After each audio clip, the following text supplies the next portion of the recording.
ഞാനിപ്പോൾ ജാതകത്തിലൊന്നും വിശ്വസിക്കും ഇല്ല. ഏത് പ്രശ്നത്തിനും എന്നെ സമീപിക്കും.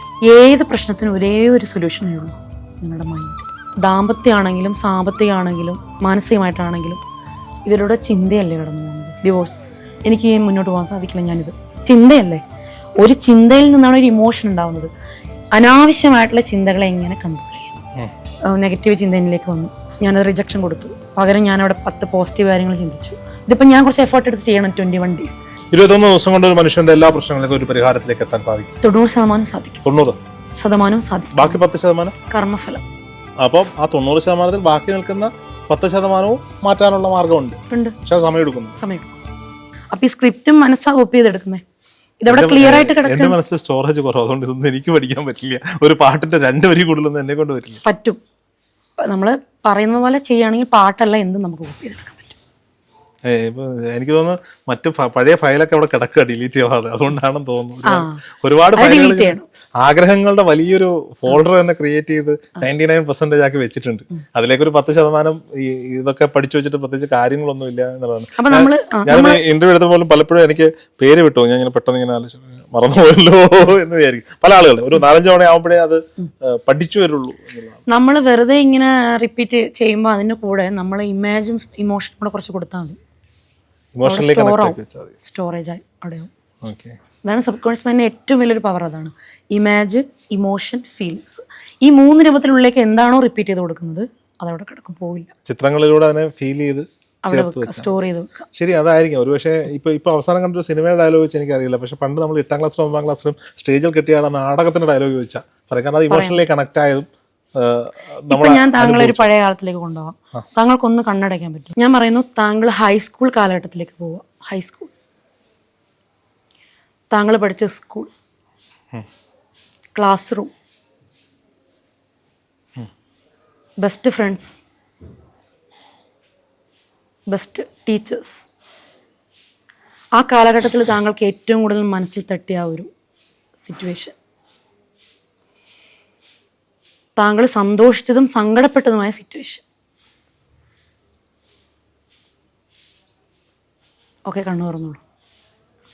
എങ്ങനെയാ കാണാൻ സാധിച്ചത്? ഓർമ്മകളായിട്ട് മനസ്സിൽ കിടക്കല്ലേ. എങ്ങനെ, ഏത് രൂപത്തിലാണ് കണ്ടത്? സിനിമ കാണുന്നല്ലേ? വീഡിയോ. സിനിമ എന്ന് പറയുമ്പോൾ അവിടെ ഇമേജ് ആണല്ലോ വരുന്നത്. സ്കൂൾ എന്ന് പറയുമ്പോൾ എന്റെ സ്കൂൾ ബസിന്റെ ഫ്രണ്ടിൽ എനിക്ക് നമ്മൾ സ്ഥിരമായി ഇരുന്നിടത്തുനിന്ന് ഒരു വൈഡ് ഷോട്ട്, ഗേറ്റ് തുറക്കുന്നു. ഇപ്പൊ ഇത് ആരും ഇതൊക്കെ കൊണ്ടു തന്നത് ഇങ്ങോട്ട്? മനസ്സ്, സബ് കോൺഷ്യസ് മൈൻഡ് അവിടെ സ്റ്റോർ ചെയ്ത് വെച്ചിരിക്കും അന്ന് മുതലേ. ആവശ്യം വരുമ്പോ എടുത്തു തരും. ഓക്കെ. ആ സ്കൂളൊക്കെ പൊളിഞ്ഞു പോയി കേട്ടോ. ഞാൻ പഠിച്ചോണ്ടല്ല, മാനേജ്മെന്റിന്റെ പ്രശ്നം കൊണ്ടാണ്. പക്ഷെ അതിപ്പോഴും നമ്മൾ മനസ്സിലാക്കിയ കെട്ടിടങ്ങളാണ്, ഇപ്പൊ ഇല്ലാത്ത കെട്ടിടങ്ങളൊക്കെ. അപ്പൊ താങ്കൾ ഇത് ബൈഹാർട്ട് ഇങ്ങനെ പഠിച്ചോണ്ടിരുന്നോ? എന്റെ സ്കൂൾ അല്ലല്ലോ, ഇപ്പൊ വന്നില്ലേ? അതാ ആവശ്യമുള്ളതൊക്കെ ഇവിടെ ഉണ്ടെന്ന് ഞാൻ പറഞ്ഞല്ലോ. ആവശ്യമുള്ളതെല്ലാം ഉണ്ട്, ആവശ്യമില്ല എന്ന് തോന്നുന്ന പാട്ടുകൾ, ആവശ്യമില്ലാത്തതും വരും. താങ്കൾ സങ്കടപ്പെട്ടത് ഞാൻ പറഞ്ഞില്ലേ, ചോദിച്ചില്ലേ? അപ്പൊ അത് വന്നോ? അതെനിക്ക് ആവശ്യമുള്ളതാ. സങ്കടപ്പെട്ടതും ഓരോ സങ്കടങ്ങളിലും ഇങ്ങനെ ഞാൻ മനസ്സിൽ കുറിച്ചിടും. ഇത് മാറ്റി ആ ഒരു ചിന്താഗതിയിൽ ജീവിക്കുന്നവർക്ക് ഓക്കെ, ഫൈൻ. ഓരോ നമുക്ക് തളർന്ന സാഹചര്യങ്ങളും ഞാനും അങ്ങനെയാണ്.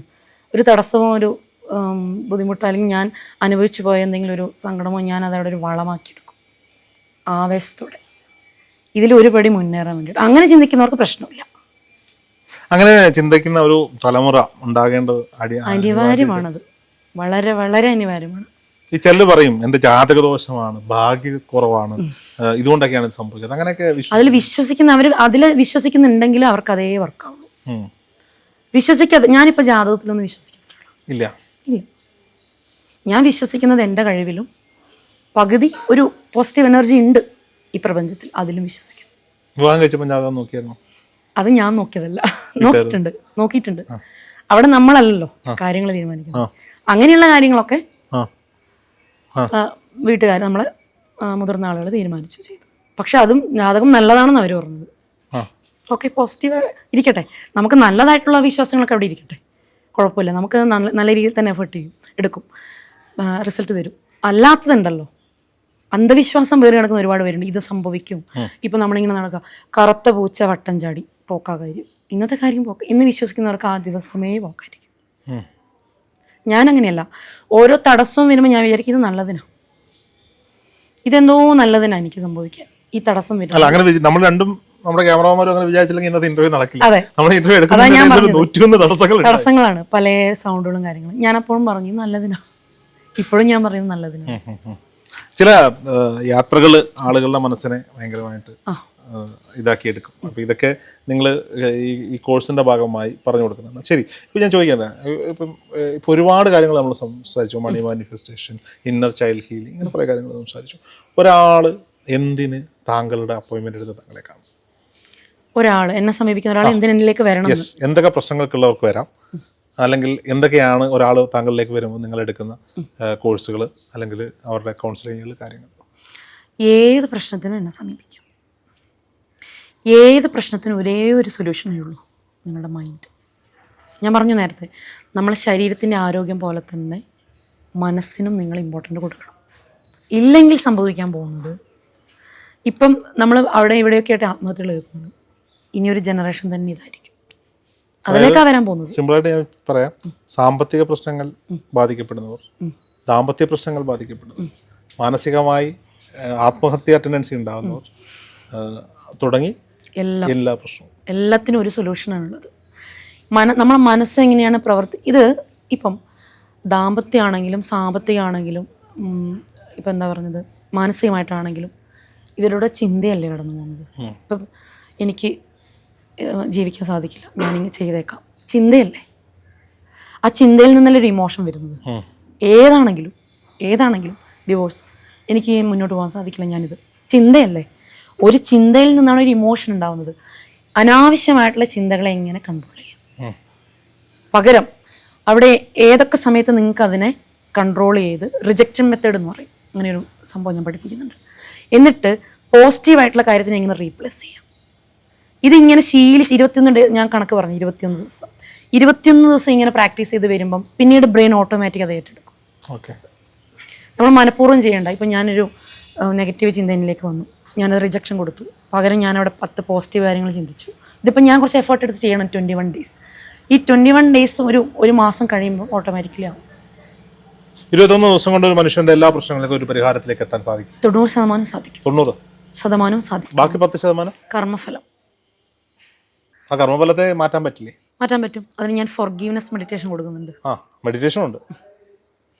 ഫോർഗീവ് ചെയ്യുക. പണ്ടുള്ളവർ പറയില്ലേ, ഈ കർമ്മഫലത്തെ അങ്ങനെ മെഡിറ്റേഷൻ കൊണ്ട് മാറ്റാൻ പറ്റും? കർമ്മഫലത്തെ കർമ്മം കൊണ്ടല്ലേ ചെയ്യാൻ പറ്റുള്ളൂ? കർമ്മവും ചെയ്യാം. നമ്മളെ ഉള്ളാദ്യം ഒന്ന് ക്ലെൻസ് ആവണമല്ലോ. നമ്മളെ മാനസികമായും നമ്മളെ ചിന്തയും ക്ലെൻസായി വരുമ്പോഴേ പ്രവൃത്തിയിലും അത് കൊണ്ടുവരാൻ പറ്റുള്ളൂ. ഇതെന്തും നമ്മളെ മനസ്സ് അംഗീകരിക്കണമല്ലോ, അതിനാണ് ഈ മെഡിറ്റേഷൻ കൊടുക്കുന്നത്. മെഡിറ്റേഷൻ ഡെയിലി ചെയ്യണം. അപ്പം ആ 90%-ൽ ബാക്കി നിൽക്കുന്ന 10% മാറ്റാനുള്ള മാർഗമുണ്ട്. പക്ഷെ സമയം എടുക്കും. ഓക്കെ. അപ്പോൾ നമുക്ക് മുന്നിലേക്ക് വരുന്ന എത്ര പ്രശ്നബാധിതനായ ഒരാളെയും മാറ്റിയെടുക്കാൻ സാധിക്കും. അവർ ഫോളോ ചെയ്യേണ്ട കുറച്ച് റൂൾസ് ഉണ്ട്. ഈ ലോ ഓഫ് അട്രാക്ഷൻ പ്രാക്ടീസ് ചെയ്യുന്ന ഒരാൾ ചെയ്യേണ്ട കുറച്ച് റൂൾസ് ഉണ്ട്. അതിലൂടെ പോകുമ്പോൾ അവർക്ക് 100% റിസൾട്ട്. ഓക്കെ. അങ്ങനെ റിസൾട്ട് കിട്ടിയവരുണ്ട്.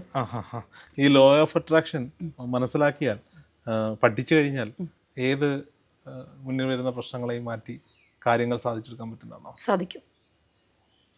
അപ്പോൾ ഇതെല്ലാം കൂടി ചേർത്തിട്ടുള്ള ഒരു കോഴ്സാണോ 21 ദിവസം? അതെ. Money manifestation, law of attraction, എല്ലാം വരുന്നുണ്ട് അതിൽ. ഓക്കെ. അപ്പോൾ ഇതെങ്ങനെയാ ചെയ്യേണ്ടത്? ഓൺലൈനിലാണോ ഓഫ്ലൈനിലാണോ? ഇപ്പം കൂടുതൽ പുറത്തുള്ളവരാണ് എന്നിലേക്ക് ജോയിൻ ചെയ്യുന്നത്. അവർ ഇപ്പം എനിക്ക് തോന്നുന്നു എന്നിലേക്ക് വന്നത് കൂടുതൽ നേഴ്സസ് ആണ്. അവർ പുറത്ത് അവരുടെ ഫീൽഡ് അങ്ങനെയാണ്, സ്ട്രഗിൾ ചെയ്തിട്ടുള്ളത് എപ്പോഴും ഈ രോഗികളായിട്ടുള്ള അവർക്ക് നെഗറ്റീവ്. ഒരുപാട് പേര് ഫാമിലി ആയിട്ടൊക്കെ മാറി നിൽക്കുമ്പോൾ ഡിപ്രഷൻ ഉണ്ടാവും, മക്കളെ കാണാൻ പറ്റുന്നില്ല, ഭർത്താവ് ഉണ്ടാവില്ല, ലോൺലിനെസ്. പുറത്തുനിന്നുള്ളവർക്ക് ആയതുകൊണ്ട് അവരുടെ വർക്ക് ടൈമും കാര്യങ്ങളൊക്കെ കണക്കിലെടുത്തിട്ട് ഓൺലൈനിലാണ്. പലർക്കും ഓൺലൈനാണ് താല്പര്യം. കാരണം അവരുടെ പ്രശ്നങ്ങൾ മറ്റുള്ളവരുടെ പേഴ്സണലി അവർ കൂടെ ഇരുന്നിട്ട് അവർക്ക് ഷെയർ ചെയ്യാൻ പറ്റില്ല. അതെ, എല്ലാവർക്കും അങ്ങനെയല്ല. സ്ത്രീകളൊക്കെ ആകുമ്പോൾ അവർക്ക് പ്രൈവസി ഭയങ്കര വേണം.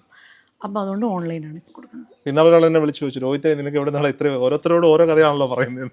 അപ്പോൾ ഞാൻ പറഞ്ഞു, ഇനിയുണ്ട്, കിടക്കല്ലേ 35 വർഷത്തെ ജീവിതം പറയാൻ വേണ്ടിയിട്ട്.